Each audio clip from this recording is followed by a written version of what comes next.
You are listening to the Success Leaves Clues podcast, where we're having conversations with regular people doing outstanding and legacy-changing things in corporate America and entrepreneurship. If you're looking for the blueprint to help you make less mistakes on your journey to freedom and ultimate purpose, then this is the podcast for you. And now, here's your host, Dr. K. Dr. K. David, you got the whole breakdown behind you of what it takes to get $1 million, man. I love it because a lot of people don't even know what it is to have that goal, right? They got it set. They say, hey, I want to be a millionaire, but they don't know what it takes to achieve that. Was it ever a goal of yours to be rich?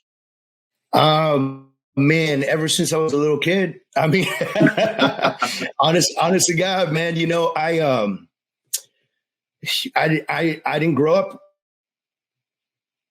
rich. I didn't, none of that stuff was in the stars for me particularly. So when I think about what I wanted out of the life, when I was a kid, I had the Lamborghini poster up. I had, the nice cars. I used to check out the hip hop magazines, like that stuff was very appealing to me because I was a Puerto Rican kid growing up in the Bronx. We were poor. Yeah. And still my mom and my stepdad provided a decent life for my brother and I. And so I always used to just imagine to myself, if I can hit higher numbers, imagine the life I could provide for myself, or imagine the life I can provide for my kids. Right. And so, you hear a lot of different opinions about money. Money isn't everything. Money doesn't buy happiness. Money. And in my opinion, a lot of that shit is just statements poor people say to make themselves feel better about being poor. I think money is it's the strongest tool on the planet. And it is a tool that can be used for so many things. It could be used to create charities. It could be used to cure diseases. It could be used to buy yourself a yacht equally, right? Yeah. And so I'm when it comes to, I guess, my mentality, as like if you were to look at a profile chart of me, I will always put financial opportunities in front of other things. And over the years, I'm 47 in a couple months, right?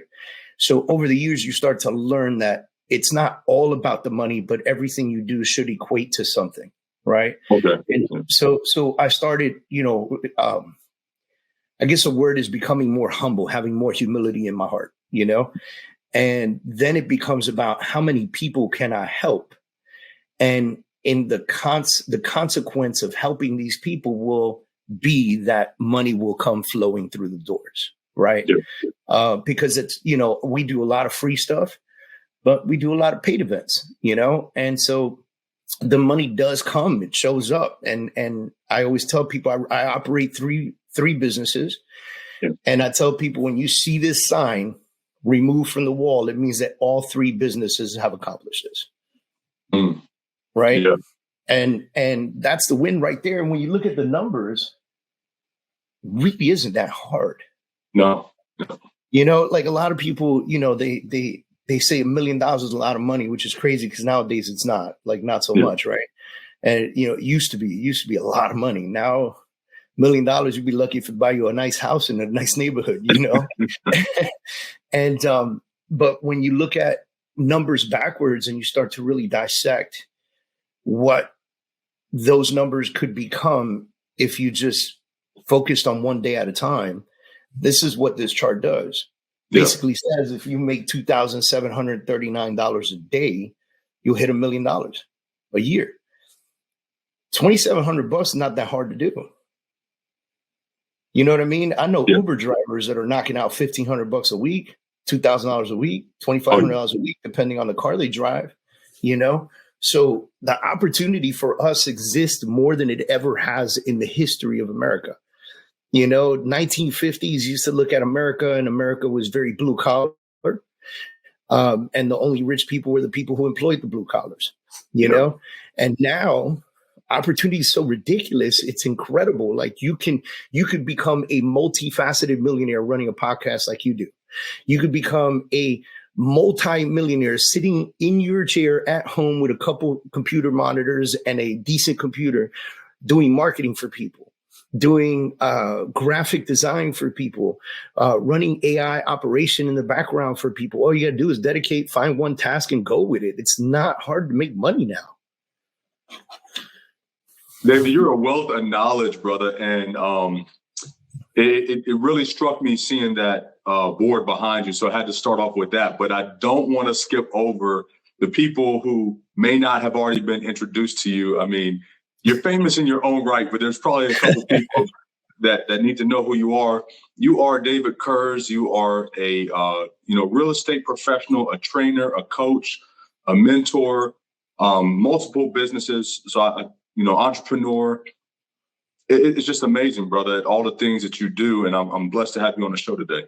Thank you, man. I appreciate that very much. And look, we were talking about that one board, but you missed the board next to it. So we'll get into that too. Oh, yeah, Mr. Monopoly. And I see, I see it. The details was a little far away, but I see it's got the 1B on there. Oh, yeah. So, after you hit 1 million, what's the next goal, right? Yeah. It's the billion mark. And if you look at that particular piece, so when he sells this piece, he sells it with $100 bill on it. It's $100, right? Mm-hmm. And so I reached out to him. I said, hey, can I customize this? Can you make it $1 billion for me? Mm-hmm. And he said, sure. I said, great. Because my goal was to do $1 billion in real estate sales with my company. And so that's where that started. And then if you look right there where it's supposed to say "In God We Trust," It says "In Kurz We Trust." All right. So that was a real big thing for me too. And then I kept that because for me that was, all right. So I am right now probably close to $800 million in sales in my career. So now we should be able to hit $1 billion probably in the next 24 months, which is like insanity. Because when that moment happens, that's going to be like something that I've had set in my heart for the last 7 years, So look, once you're at 800 million, right? This is a huge number. $1 billion does not seem far away. But when you first set that goal, when you were first looking at, getting this picture or poster made, how obtainable did it seem at that time? It seemed impossible. Honestly, it really did seem impossible because what I did was I started calculating lifetime sales. And when I came up with the idea for this, I tabulated my sales, my team sales, and I was far. I was far away. I was like at 150 million or 200 million, something like that, And I was like, dude, it's going to take me a really long time to hit $1 billion. But then you realize over the years you scale, you level up, you do a bunch of different things. For instance, we built a brokerage. We had 200 agents, coaching 200 agents into success, added to those numbers. Having a big team added to those numbers. Having a successful team in multiple states added to those numbers. And so eventually through leverage and through building other people, you start getting to your goal much quicker, And so what I did in the first 7 years of my career, let's call it that, right? No, more than that, 10 years of my career. In the next 7 to 8 years, I did like triple what I did in the first, 10. And I think, I think it's just normality. I think it's the patience that people have to put in business nowadays, because a lot of people are desperate to get rich right now, and it like, we started talking about a little bit, opportunity exists, is there. Yeah. People want to make it happen now. They're not patient enough anymore, and I always come up with this analogy all the time. And I say, back in the day when people fought with swords, right.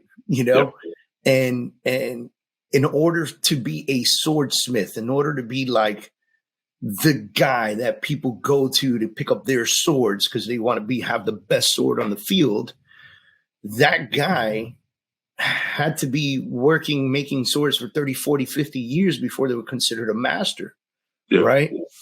There was always another couple guys under that guy that were the apprentices.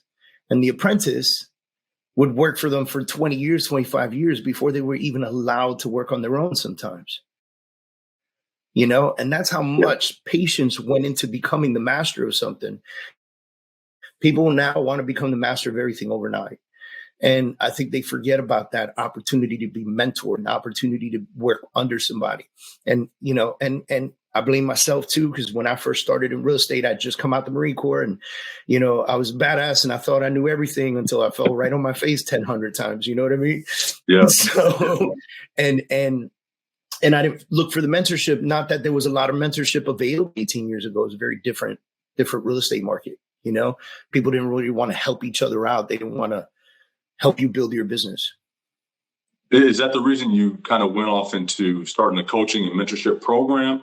Because you saw the value in yourself, you know, and the way it accelerated your business by having a mentor? It is. I think it plays a big part in it. So one of the things is, you know, people coach with me one-on-one. I will admit that I'm not the cheapest coach, but that's by design, right? And then why is that? So it's by design because what I realized was if I was too cheap of a coach, people would hire me and then they would stay with me for 2 months and then they would bounce off. Uh-huh. And so they weren't super committed. And the problem with that is that you can't accomplish anything with coaching in 2 months of coaching. Like there's nothing, you're going to get some tips and tricks and things like that, but the real coaching is not there. So what we started doing, we raised the price significantly and we made minimum 6-month contracts. Okay. And now the students that we get are extremely committed because they know they're in for 6 months for this high ticket item. And so when you meet with your clients every week, they've taken the next steps. They've done the homework. They did the work in their business, you know? And so it's a very different committed crowd of clientele, right? And then, but on the flip side of that, I also don't want to forget your average agent. And your average agent in America does not make a lot of money. They make somewhere between $40,000 and $50,000 a year. The average agent in America sells 4 to 6 homes a year. That's it. You know, and you know, when you're used to selling 4 to 6 homes a month or more, you just can't imagine living on 4 to 6 homes a year. Right. And so, you know, and I didn't want to create a situation where I couldn't help more people. So we developed the Freedom Achiever Academy. And so what we did was I took a crazy amount of time, man. When I tell you we have 300 on-demand coaching and training videos in the system. Some of them are a couple minutes long because I'm a big believer in bite-sized information as well. Like It's easier for someone to watch 4 2 to 5 minute videos than for someone to sit down and watch a 60-minute video. Yeah, it makes it digestible, right? And exactly. Take action on what they've seen rather than stretching it out too long. Yeah, and getting an abundant amount of information at one time and then just not knowing where to start when the video ends, right? Mm-hmm. So we did these videos and we're 300 videos in. By the end of the summer, by September 1st, we'll be 600 videos. And by December 31st, we'll be close to 1,000 videos in the system.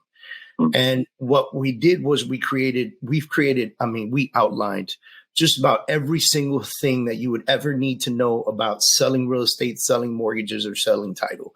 We want to be able to help everyone in the real estate industry as a whole, not just the real estate agent. And so although we'll have some classes on open houses and things of that nature, the majority of the sessions in there are really focused on marketing, sales techniques, conversations, negotiations, closing tactics, things of that nature. And we talk a lot about psychology of sales. We talk a lot about gestures, movement, tone of voice, you know, the whole nine. Like, for instance, when we got on this call and I was standing up, popped, ready to go, like ready to release a ton of energy, you were sitting down. I took a seat. Why? Because we would not have the matched energy. Now we have a matched energy. You know, and so I teach this, and I teach, you know, real estate agents and mortgage loan officers how to match the energy of their clients to be able to work with them better, how to create a personality within that allows you to match the personality they are exuberating, giving you externally, right? And so why is that important to To match the energy. Wouldn't, in my mind, you would want to kind of bring them into your energy space. No. So we're the trained professional, right? So we're the person. We are, first of all, we are helping. Let's talk on the real estate agent side. We're helping somebody buy or sell the largest thing they're probably ever going to buy or sell, right? Like it is the most expensive item they're probably going to purchase in their lifetime. You know, they're going to park a normal, car in front of this massive $500,000 house or more, and they're stuck paying this house for the next 30 years. And they're entrusting all of you to know exactly how to handle that process for them. So if you don't, they're already in a state of emergency from the moment they met you. They're excited, but they're in a state of emergency. And if you could match their energy, they're going to feel more comfortable with you. If you try to pull them out of their state of emergency, they're going to get more nervous, right? And you're going to lose people because my personality is very direct. My personality is very straightforward. My personality is 100 miles an hour all the time, every time, right? Yeah. Not everybody's like that. I can't pull somebody who's analytical and a little more laid back and wants to read things twice before they sign it. I can't make them do what I do. But I, as a professional, can match them. Okay. Yeah. Right. So I could say, you want to read this twice? No problem. I'd be happy to go over it with you. Right. Versus, come on, man, sign the thing already. Let's get going. You're going to lose this deal.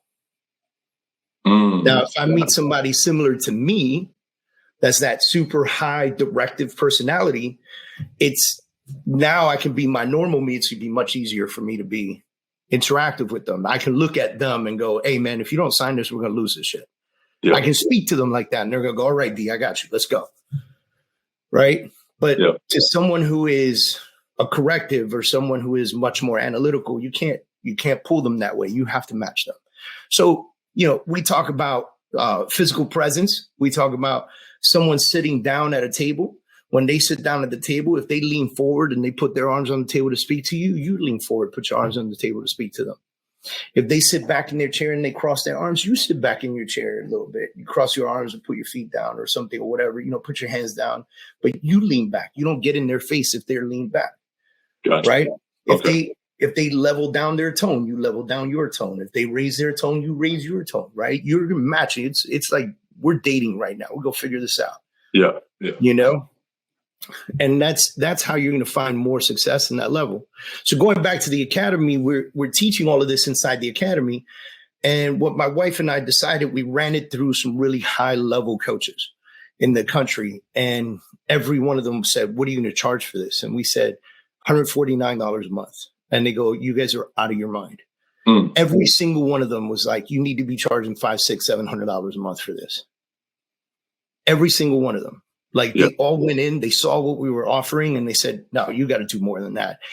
And we sat back, my wife and I said, man, I really created this to be able to touch more people. $500, $600, $700 a month is a car payment. It's a lot for people, I said, so we're eliminating a large part of the 1.9 million real estate agents in the country. Mm-hmm. And I said, I don't want to do that.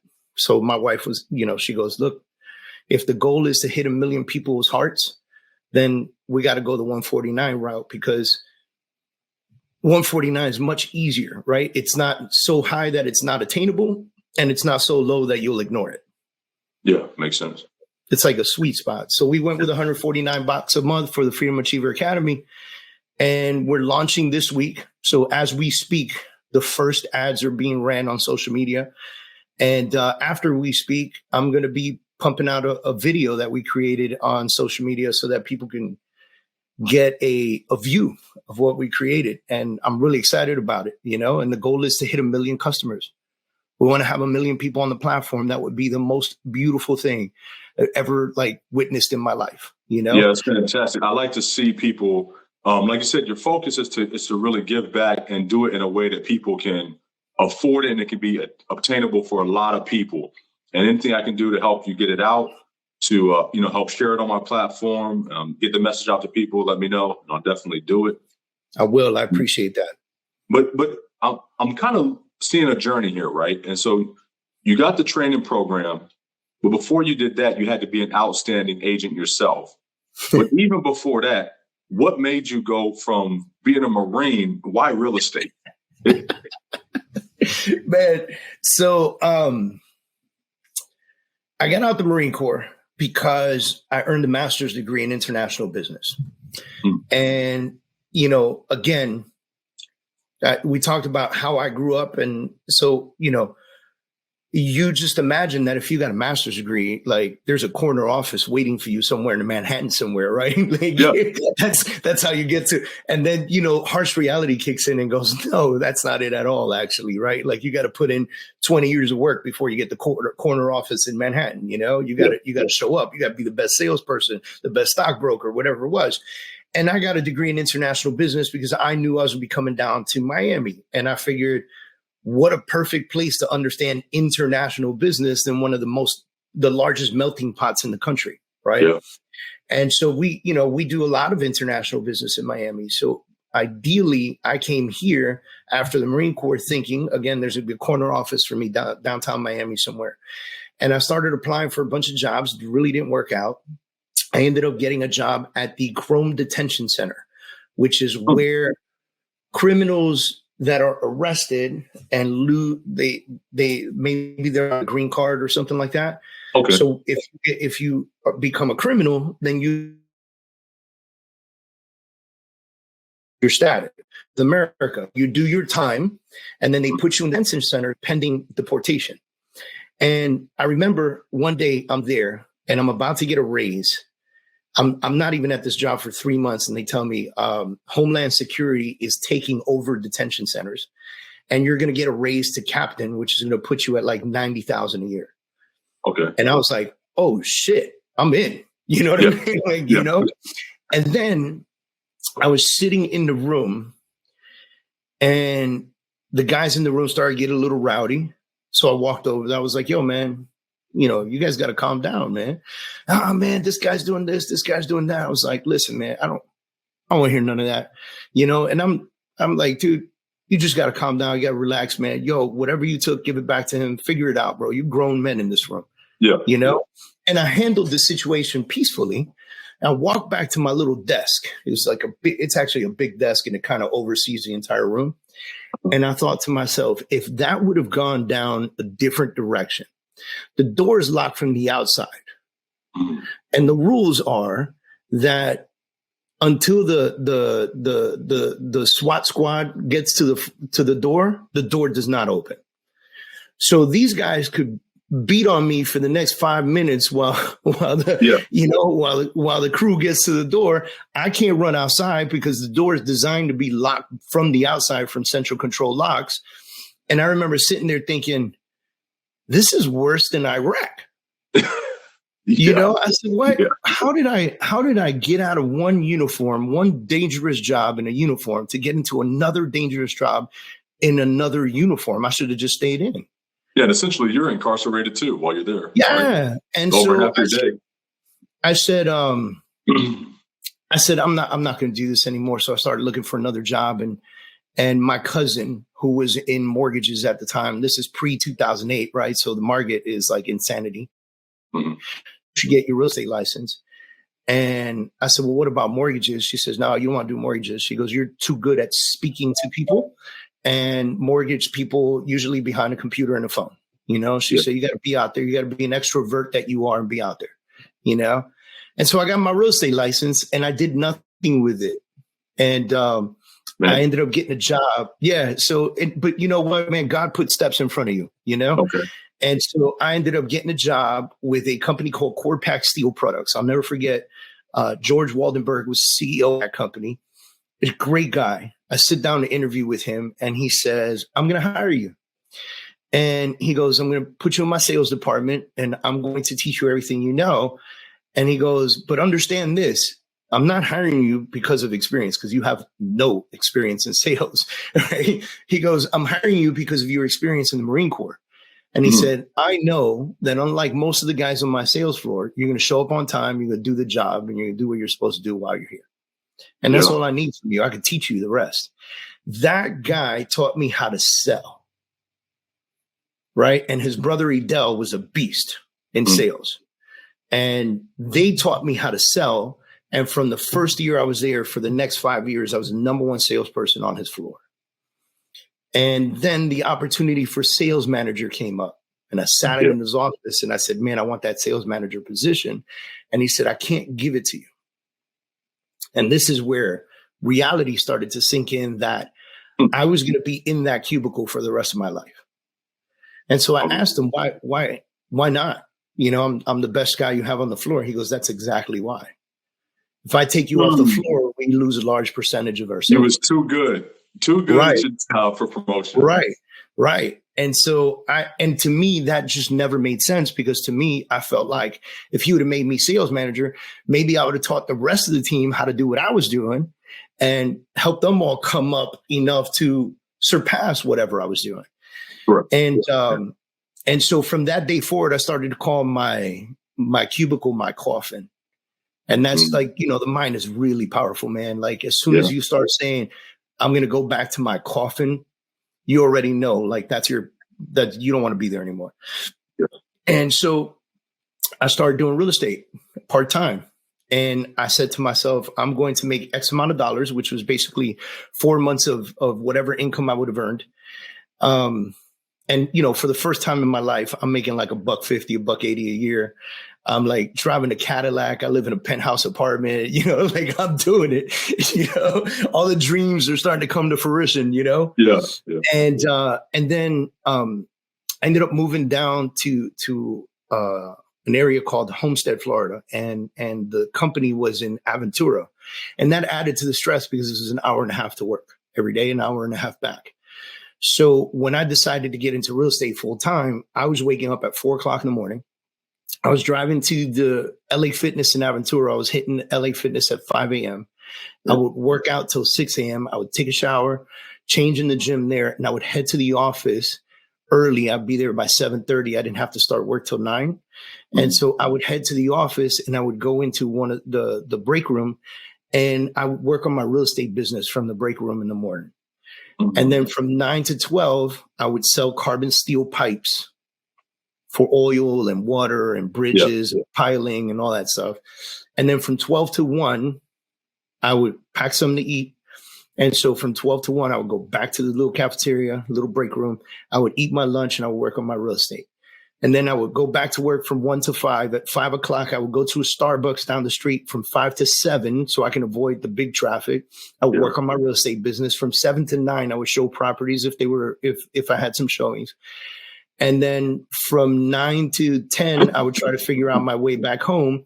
10 to 12, I would continue to work on my real estate business. Like if I had to write contracts or I had to follow up on something or a client needed something or setting up an MLS search or whatever the case was. I would go to bed around midnight and I would wake up at 4 o'clock in the morning the next day and do it all over again. And that's how committed I was to stepping out of the coffin and going into real estate full time. And I've been at it ever since.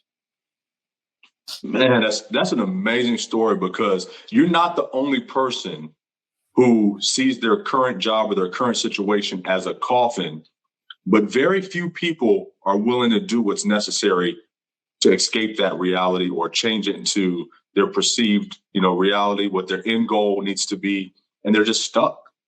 It's comfort, man. It's comfort. You hate your job, but you make $150,000, $180,000 a year. It's hard to walk away from that job.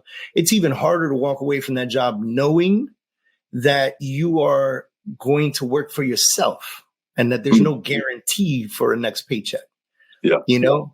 So a lot of people have difficulty with that. And I had this guy I was talking to one day, and I said, man, I wish everyone could find a way to become ultimately massively successful. And he said, I don't want that. I said, why would you say that? And he said, because if everyone was ultimately massively successful, who would serve all of us a meal?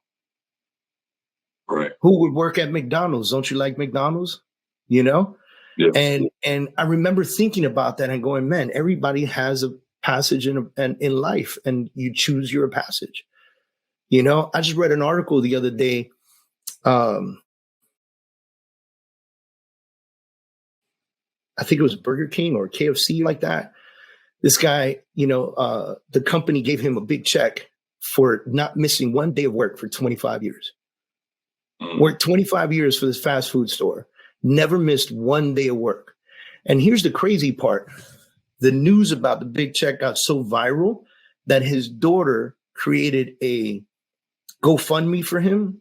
And now he has an additional $500,000 from people all over the country. Golly. You know, this guy's gonna retire good. 25 years, never missed a day of work. That was his path, man.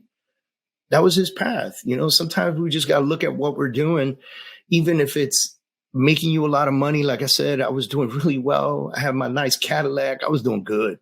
I was so happy, you know, but I was only happy until I realized that my goals in life were limited at that job. I wanted to do more. I wanted to create more. And sometimes that passion supersedes whatever income you're making. And if you're sitting at a job right now that you feel like is your coffin, and you know that you have a massive passion for something, start working on that passion part-time and see if it makes you some money. You know, for everybody's different. Could be car mechanics, could be real estate, could be, you know, financial opportunities, could be insurance, selling life insurance, right? Like somebody has to do that. You know, I would never do that. Doesn't interest me at all. Right. But I own life insurance, right? Pay for it every month. You know what I'm saying? So, you know, somebody's got to do it. I think all of us have a path. You know, all of us have a path. But like you said earlier, we're in an age right now where there's so much opportunity and there's so much access to the opportunity, the information to start, the resources that you need, the education you need. And so if somebody has that desire, you know, now's the time, you know, plug in with, you know, stuff on social media. You got podcasts like this one that people can learn from and see somebody like you, Dave, that actually did it and hopefully encourage them to emulate that. I mean, look, I can't wait till one day we're sitting down talking and I tell you, man, we hit 1 million clients. Because for me, that's going to be like just plain insanity. You know, it's going to mean that we have positively affected 1 million people around the world or around the country. And whether it was small, tiny positive impact or it was a massive impact, like to know that we were a part of it, that's just gonna mean the world to me. And to everyone out there that's listening to this, the opportunities, they just exist. They're there. Like go on ChatGPT and say, what, you know, if you love working on engines, like what jobs can I get if I have a passion for working on engines? Like just ask it that question, see what it tells you, you know? It just, I can't even express enough, but I'll put it to you like this. The third business that we have. So our first business is real estate sales. We operate a real estate team here in South Florida. And real estate sales is the first business. The second business is the coaching business, right? So I coach one-on-one, and now we're launching the online academy on demand style. The next business was born by itself. And it, you know, I joke because I love marketing. I'm a marketing geek. Like anything that has to do with marketing and advertising, I'm taking a class, I'm watching something, you know, that is a hobby until somebody says they want to pay you for your hobby. And then it becomes a business, right? And so that's exactly what happened to me. You know, I taught a class, 3-day mastermind. We charge $750 a head for folks to show up. And for 3 days, we went in on how to utilize AI technology, advertising tactics to create and create funnels to create more real estate business for yourself. And at the end of the class, the number one question was, Dave, man, this is great. This is a ton of information. I feel like I know so much, but I don't think I have the time to do all of this. Can you do all this? Can we hire you to do all this? And all of a sudden, you're sitting around and you're going, well, yeah, I can. I mean, I got the staff, I got the people, I know what to do. So yes, I can do this. All right, well, how much is it? XXX. Okay, I'm in. You're like, what just happened? You know? Yeah. And so that's why, you know, just kind of reverting back a little bit, if you got a passion, figure out what things you could do with that passion and start doing it part-time and see who's willing to pay you for it.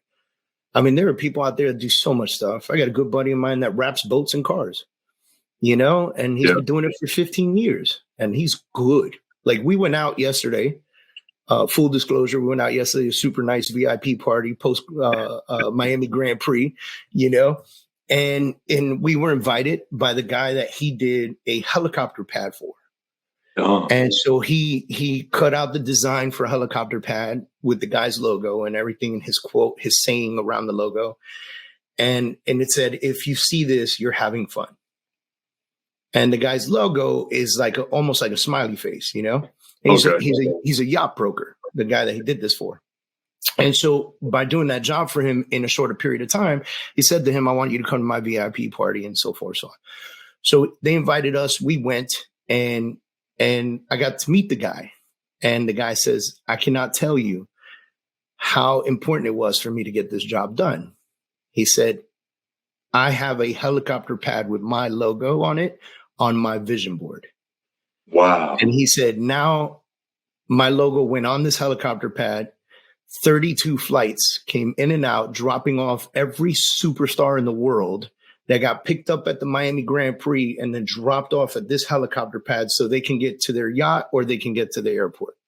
Yeah. And he said, not only that, but it's a 1-year contract.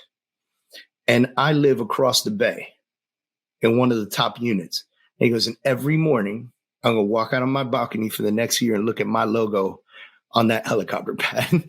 And I was like, man, and I said, how does that end up on your vision board? And he said he was getting interviewed for a job and they flew him out to London, and the room that they gave him at the hotel overlooked the helicopter pad, and the company name of the company that was looking to hire him was on the helicopter pad. And he said, "I'm going to have that one day." And so obviously, so that's what I like about proximity and exposure, right? So there's some things that can be had from having a friend like you, right? I live a comfortable lifestyle, but if I come to somebody, like your presence, and I say, "Wow, he has 3 businesses, he's doing this. You might have a yacht, you got some things," right? And now it expands my mind and it opens me up to possibility. So I'm like, okay, now this is possible. Not that I'm not happy with my life, but now I see, what's able to be had in this life and how I can expand on what I already have. And it's a slippery slope sometimes, man, because, we're supposed to be grateful for what we have. Yeah. And I think you and I are both extremely grateful for what we have in our lives. We got, I know your wife, we both got great wives. We both got great homes. We both live comfortable lifestyles. We got good people around us. And I'm grateful for all of that. Yeah. But I still want more. Yeah. And sometimes the closest people to you will look at you and go, "Man, like, do you really have to put in 14, 15-hour days? Like, do you really have to, set time aside for a podcast like this? Like, do you really have?" Yes. Yeah. Yes. Because the more content we're creating, the more we give back to the world, the more that we get to grow. And so for me, I'm nowhere near done yet, but I have a time limit. When I'm 55, I'm going to strategically slow down. Okay. So by the time I'm 55, I need to accomplish everything that I have set out for myself. And when I say strategically slow down, I mean me personally being able to take somebody else that has come up with me, put them in my position, and take a step back and let them roll the company. Right. Become the chairman instead of the CEO. Yeah. And that makes a lot of sense. That's a great plan. When you talk about being grateful, obviously I know you're grateful. I know you do a lot of gratitude things, start your day off with that type of stuff. I'm a very grateful person too, but unlike you, I was in the Army, right? So when I joined the Army, we had a motto. It was "Be all you can be." They changed it. I believe there's some talks of them changing it back, but I live off of "Be all you can be." And so it's not that I'm not happy with my level of income, with the cars, with the house. I just know within me, I'm not there yet. there's more that I can become. There's more that I can do. There's more I can do for other people. And so that's what kind of pushes me personally, is like, I know I'm not done, right? I know I got more growth in me. Yeah. And that's why I say it's a slippery slope, because for people like us, we're probably never going to stop. Like every time I tell my wife that at 55, I'm strategically slow down, she just laughs. Yeah, right. She's like, there's no way in the world you're slowing down, you know? Yeah. But I think I might have to if I want to live till I'm 95, because it is stressful what we do. You know, it is stressful. It is, you know, it can put pressure on your life. It can, you know, add a few more gray hairs. It can, like, all that stuff. It's not easy to own and operate a business. It's not easy to adjust your business during market shifts. It's not easy to hire people. It's definitely not easy to fire people. It's just, you know, owning a business can be very stressful. And so, you know, when I say it's a slippery slope, it's you and I have chosen to slip and slide all over that slope. We're all right with it. We're okay. We're going to be fine. But what I do want to say is, as much as I want to encourage people to be all they can be in their world, I also want to encourage people that if they're good and they're grateful for where they are and they feel accomplished, that's okay too. Yeah. Because I never want to look at somebody who is making $70,000 a year, $60,000 a year, lives in a nice home, drives a decent car, has a great family, and it's okay going home every day from work and turning on Netflix and laughing with his kids over a cartoon, because you will miss a lot of those opportunities going our route. Yeah. And so, you know, it's a pick and choose kind of thing. And I'll tell you where this comes from. I used to teach classes and coach real estate agents about being top producers. Like, wow, you got to be everything. You got to sell everything, you know, you got to dominate, kill, you know. And I had this lady come up to me and she said, look, you know, Dave, I love your classes. I love coming here. You know, I love being a part of this. She said, but I have zero interest in being a top producer. And when she said that, like, my mind blew up. Like, I didn't even know how to process that information at the time. Like, you know, that's where I was in my world at the time. And so thank God that somehow a filter rolled in and what I really wanted to say didn't come out, and the words why came out. I just said, why? And she said to me, I need to make $60,000 a year. Again, in my head, I'm like, who lives on $60,000 a year? Like, you know, because that's what my mindset was at the time. And she said to me, my townhouse is paid off. I drive a Corolla. I'm good. You know, my car cost me $190 a month or something like that. You know, she said, I have 3 boys and I'm a single mother. She said, it is more important for me to go to baseball games, basketball games, gymnastics, dance, art.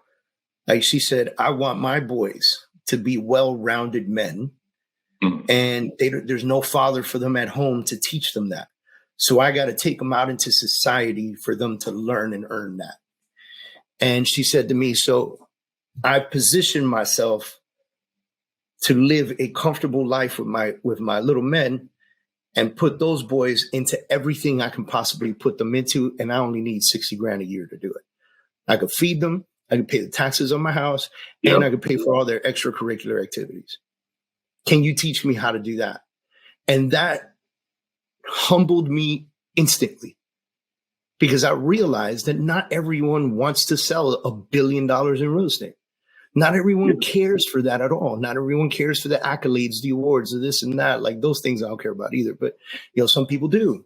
So everybody's put on this planet to do something very different. And that woman, this was, God, maybe 7 years ago, 6, 7 years ago, that happened to me. And I sat down with her one-on-one several times to help her put a plan into effect to make maybe $65,000 a year. You know, I tried to push her a little bit, like, come on, 70, you know what I mean? You know, and I haven't heard from her in a while. But I promise you, the passion that she had for those boys, those little men right now are in a good place. Like, I promise you that. And it was because she was not willing to sacrifice the time with them to do this. Yeah. But like you Right. said, it is a trade-off. So when It is. you have a goal, for your business, you'll have a strategic plan to get to 1 million users. What's that going to cost you? And I don't mean monetarily. I mean, like your transition from selling the steel company, right? And then you had to work those hours and you had to make that sacrifice. What's this next goal going to cost you? It's going to cost me a lot of family time. It's going to cost me a lot of airtime because I'm going to be on an airplane often, probably traveling often. Mm. I'm going to be doing what I love, but it's going to cost me time at home, time with my wife, time with my kids. I'll be missing some volleyball games. I'll be missing some practices. I'll be missing some tournaments. Yeah. And I try to make as many of them as I can now before the madness really begins. And I know what the madness is like because we've already built before. And to get to 1 million users, it's going to take me being in front of 1 million people and those 1 million people saying, I want to sign up for your platform. And so when you think about if I go to one event and that event has 500 to 600, maybe 1,000 people in it, how many more events do I have to do to stand in front of 1 million people? Wow. And the crazy part is to get 1 million people to sign up, I probably need to stand in front of 2.5 million people to get 1 million people to buy into what I'm selling. Yeah. And so it's like even right now, I feel a little emotional about it because I know what I'm going to have to sacrifice to get there. It's going to be, not making decisions on the color of the house when it gets painted. It's going to be not, coming home and seeing the backyard ripped up and wife says, hey man, it needed to get done. And, you weren't here to pick a tile. So I picked the tile. Yeah. And all of that stuff I've learned to live with. And I'm okay with that because I'll look at her and go, that's great, honey. I'm sure it's going to be beautiful. And I keep rolling, and my wife, I think it takes an incredible partner to support something like that because my wife is insanely awesome. And so when I have these really, really big ideas, because I don't know how to think small. So when I have these really, really big ideas, she sits back and she goes, oh shit, here we go. Everybody strap up, buckle up, put your seatbelt on because we're about to go for a ride and this ride's gonna be like 4 years long, Yeah. And she's so down for it, man. And she supports me tremendously. And the best part is, she's in the business too. She helps me tremendously with the coaching platform. She's the one creating all the tests. So if the questions are hard, that's her fault, not my fault. And she when the kids are doing something else or like there's no requirement for us to be at anything with the kids and I'm traveling, she'll roll with me, you know? And she'll back me up. She supports me when I do local conferences. She's like my head of state, you know what I mean? Like she's running around making sure everything's right so I can focus on, our guests, the stage time, the speakers, the music, the videos playing, like all that stuff, And now we're hosting like a small 1-day conference here in June next month. And so she's going in on finding locations, finding AV people, doing that kind of stuff. So I can just focus on who's going to be my speakers, what kind of platform we're going to develop, creating the curriculum, doing the timeline, downloading the music, like doing all that stuff. Going through funnel creation with my assistant, like having him create the funnels for the sales of the tickets, like just she is and then on top of all of that, on top of having to do so much for me, she still does what she does for a living. And she's the best freaking mom there is. Right. So I don't know how she does it. People always look at me and go, I don't know how you do it, Dave. And I go, look around me. Yeah. She's incredibly successful on her own. And y'all are incredibly successful together.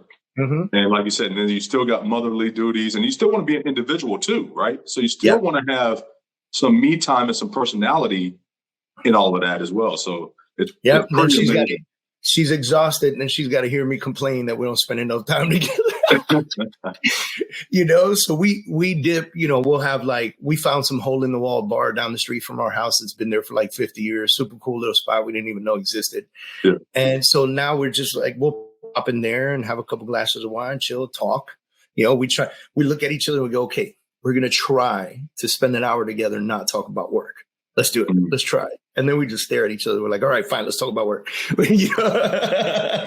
I know that life.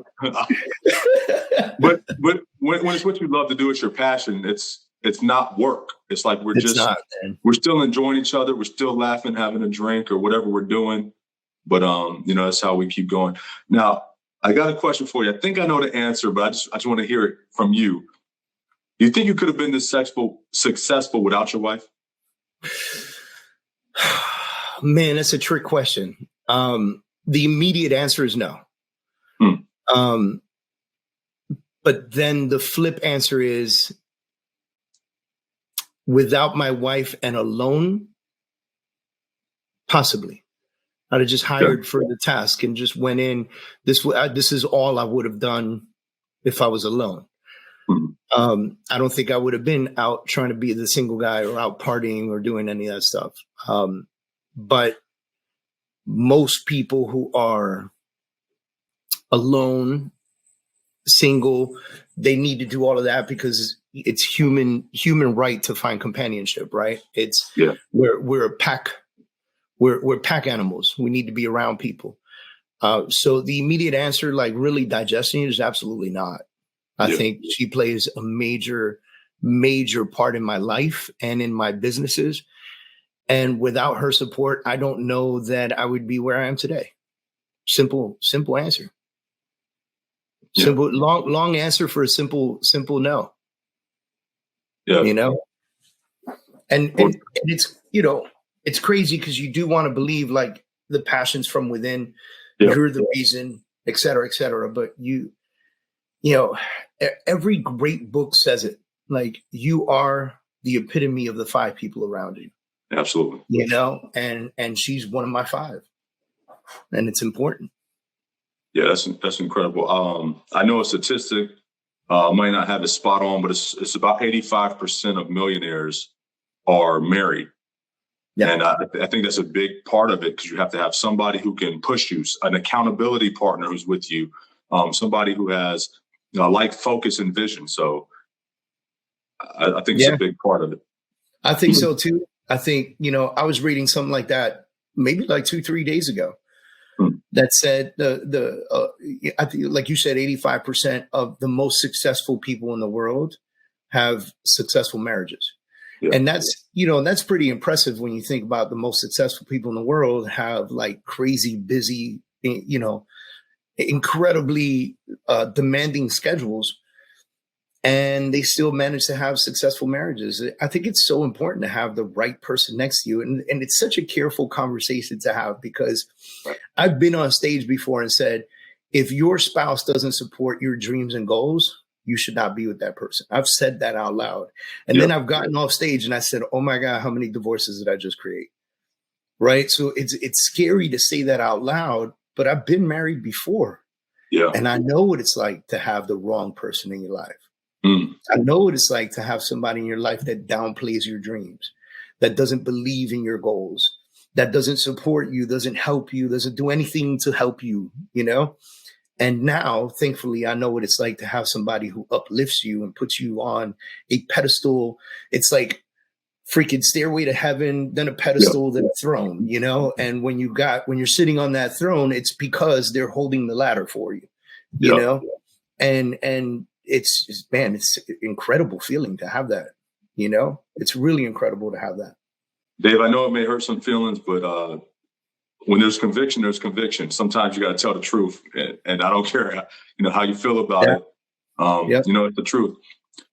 But look, I want to be respectful of your time. I got so much I could talk to you about. Maybe maybe in a little while we can have you on again. I'd awesome, really appreciate it. I'd be happy to. I got a book coming out probably in like 3 months. I should be done with it. So maybe we talk about the book when it comes out. It'd be awesome. Yeah, let's gauge for that around 3 months or so. Yeah. Look, I got something that I love to do on every show, on every episode. So the name of the show is Success Leaves Clues Podcast. So I like to point out a couple of clues that I noticed and picked up during our conversation. And I'm quite sure the audience is going to pick up, on their own things. So I want to start off with where we left off, and that's with having a good partner, somebody supportive. And if you're currently not married, I would suggest definitely finding a team and a circle, a core group that can help drive you along that path. Oh yeah. Even if you are married, yeah, be careful. Yeah, be careful who you let in your house repeatedly. Yeah. Right. Like, listen, people carry tremendous amounts of energy, and if they come into your house and drop off negative energy, slow-minded energy, if they drop that off, you got to carry that too. And it takes work to release that energy off of you, But if you constantly have people in your house that have positive mindsets, growth mindsets, business mindsets, or even entrepreneur mindsets, which is somebody who is incredible at their 9 to 5 and they help the company and they're indispensable, right? Like those folks, they come over and they drop off positive energies in your house, and those energies just help you grow. So be careful with who you let in your home. Man, Dave, I owe you a few dollars, brother. I appreciate it. That was incredible. So, coffee or a shot, you choose. That shot it is. All right. And then, I picked up that, just not being comfortable, right? Comfortable with being complacent and just being, stuck in your daily routine and stuff that doesn't work for you. You're like, hey, look, I got to get up. I got to go to the gym. That's never comfortable, for anybody. Even gym rats have their days when they're like, look, I don't want to do it. But you got to get uncomfortable if you want to be successful. Yeah, and then, it's you're 100% right. It's, look, the gym's a perfect example, but here's the thing about the gym. If you go consistently and you create the habit, the day that you don't go, you feel really bad about yourself. Mm-hmm. If you can implement those similar habits into your business, like making calls every day to get sales. Yep. And then, if you create that habit, the day that you decide not to make calls, you're going to feel bad about it. You're going to feel like you didn't accomplish what you were set out to do today. And so you get back into it, equally. The more days go by that you don't hit the gym or make the calls, the harder it is to get back into it. Yeah. Got it. And then the third one I want to point out is the way you break down and plan your goals. A lot of people have an end goal or a destination, but they don't do the steps of creating the route to that destination, right? And you've done that with the billion, you've done that with the million, you're doing that with growing your training and coaching business. You've done it every step along the way, and I think that's what's helped you to reach those goals. I think, I would tell dream big, don't ever dream small. Like if you have a dream, take a moment and imagine if it was bigger. You know what I mean? Like just whatever it is, man. You want a Ferrari? Well, which one? Get massively specific with it, right? And then if you can become massively specific with your big dreams, your big goals, then it's much easier to work it backwards and figure out how to get there. And once you start figuring out how to get there, then the research becomes easier because you know specifically what you're trying to research. And then you can implement the things that you learn, which is the hardest part, right? So I wrote a book many years ago. I wrote a book called The Blueprint, and we talked about this, and we talked about creating the plan. Then after talking to people who read the book, I would ask them, so what'd you do about it? And they were like, then I realized that the plan was important, but the action was more important. Mm-hmm. So I wrote a second book called Take Action. And it's all about actually like doing the work. You know what I mean? Yeah. And so then I would ask people, so you read the book. How was it? What did it do for you? And people are like, oh man. So I came up with this plan. We worked it backwards. We started working the steps. It's a step by step, but we're getting there, Dave. And that meant the world to me. I was like, oh yeah, let's go. you know, and if you could just work it backwards and really research and take your time, you don't have to jump into anything. You know, when we talk about the 300 videos that we put into this platform, please don't imagine that like I just spent a weekend in my room and like knocked out 300 videos. It was not like that. You know what I mean? Like it was a lot of work. It was equipment purchased. It was like, you know, $5,000 whiteboards, digital whiteboards and shit like that. So it was more clear to the person looking at the video. All those things were massively important. And then it was months and months and months of recording, editing, loading into platform, organizing.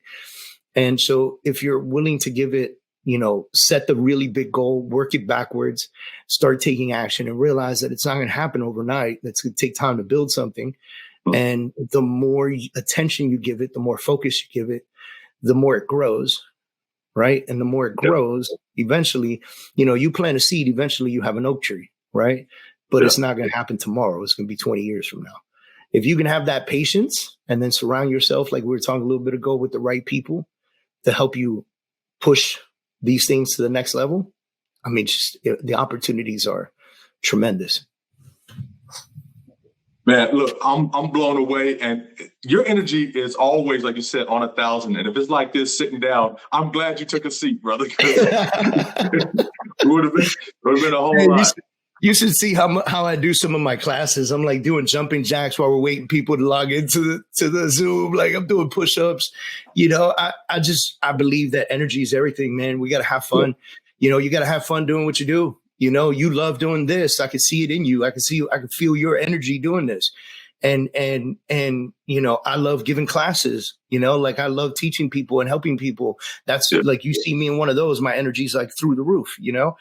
And so I'm a big believer in standing up and doing like the whole thing. I got the desk that goes up and down and all that stuff. So, you know, I can sit kneel, bend, stand, you know?